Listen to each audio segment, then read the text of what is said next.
ملک شام میں واسط کی جانب داور دان نام کی ایک بستی تھی۔ وہاں اللہ تعالیٰ کے حکم سے طاعون کی وبا پھیل گئی۔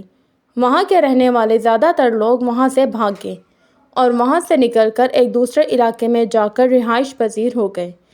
بستی میں باقی رہ جانے والے لوگ طاعون کی وجہ سے ہلاک ہو گئے اور بھاگنے والے لوگ موت سے محفوظ رہے۔ جب طاعون کی وبا ختم ہوئی تو بھاگ جانے والے واپس اپنے گھروں میں آ گئے۔ بستی میں کچھ بچے کچے لوگ موجود تھے۔ انہوں نے واپس آ جانے والوں کو دیکھ کر کہا، یہ تو ہم میں سے زیادہ سمجھدار اور عقل مند ثابت ہوئے۔ اگر ہم بھی ان کی طرح بستی چھوڑ دیتے تو ہمارے عزیز و اقارب محفوظ رہتے۔ پھر انہوں نے کہا، اگر طاعون کی بیماری دوبارہ پھیلی تو ہم بھی ان کے ساتھ نکل جائیں گے۔ قدرت خدا سے ایسا ہوا کہ آئندہ سال پھر طاعون کی وبا پھیل گئی۔ اس بار 30,000 سے زیادہ تعداد میں لوگ گھروں سے نکلے اور ایک کھلی وادی یا چٹیل میدان میں جا کر قیام پذیر ہو گئے۔ پھر اللہ کے ایک فرشتے نے وادی کے نچلے حصے سے اور ایک نے اوپر والے حصے سے ان لوگوں کو آواز دی کہ مر جاؤ۔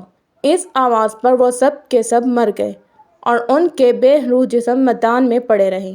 قرآن کریم کی سورۃ البقرہ میں اللہ تعالیٰ نے ارشاد فرمایا، ترجمہ: اے مخاطب، کیا تو نے ان لوگوں کے انجام کی طرف نہیں دیکھا جو ہزاروں کی تعداد میں موت کے ڈر سے اپنے گھروں سے نکلے تو اللہ نے ان کو فرمایا مر جاؤ، پھر اس نے ان کو زندہ کیا۔ یقیناً اللہ لوگوں پر فضل کرنے والا ہے، لیکن اکثر لوگ شکر نہیں کرتے۔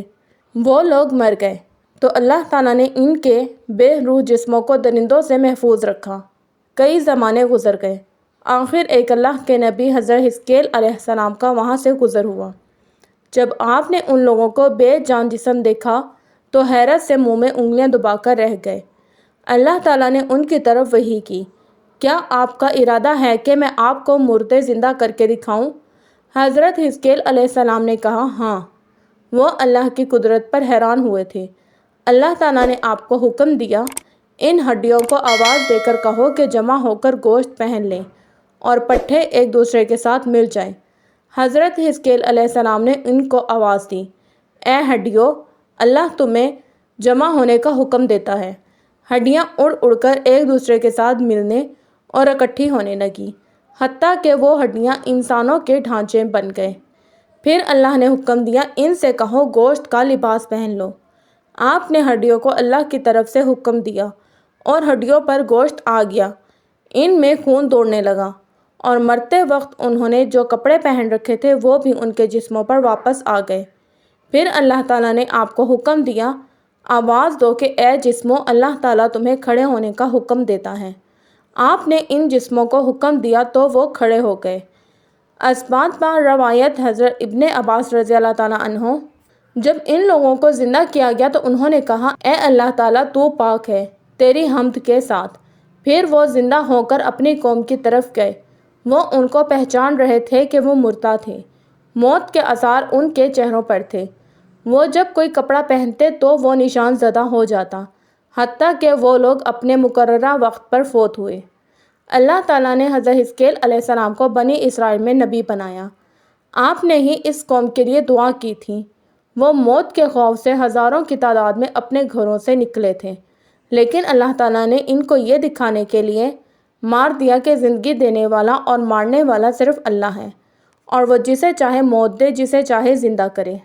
ان زندہ ہونے والوں کی تعداد حضرت ابن عباس رضی اللہ تعالیٰ عنہ نے 4,000، ابو صالح رحمۃ اللہ علیہ نے 9,000 اور کسی نے 8,000 بیان کی ہے۔ محمد بن اسحاق بیان کرتے ہیں کہ ہمیں حزقیل علیہ السلام کی بنی اسرائیل میں قیام کی مدت معلوم نہیں ہو سکی۔ بہرحال جب حضرت حزقیل علیہ السلام فوت ہوئے تو بنی اسرائیل اللہ کے وعدے کو بھول گئے اور ان میں نئی نئی چیزیں پیدا ہو گئیں، اور انہوں نے بتوں کی پوجا شروع کر دی۔ جن بتوں کو وہ پوجتے رہے ان میں ایک بال بھی تھا۔ پھر اللہ تعالیٰ نے ان بت پرستوں کی طرف حضرت الیاس علیہ السلام کو نبی بنا کر بھیجا۔ حضرت الیاس علیہ السلام کے بعد ان کے وصی خلیفہ حضرت الیسع علیہ السلام بنی اسرائیل میں مبعوث ہوئے۔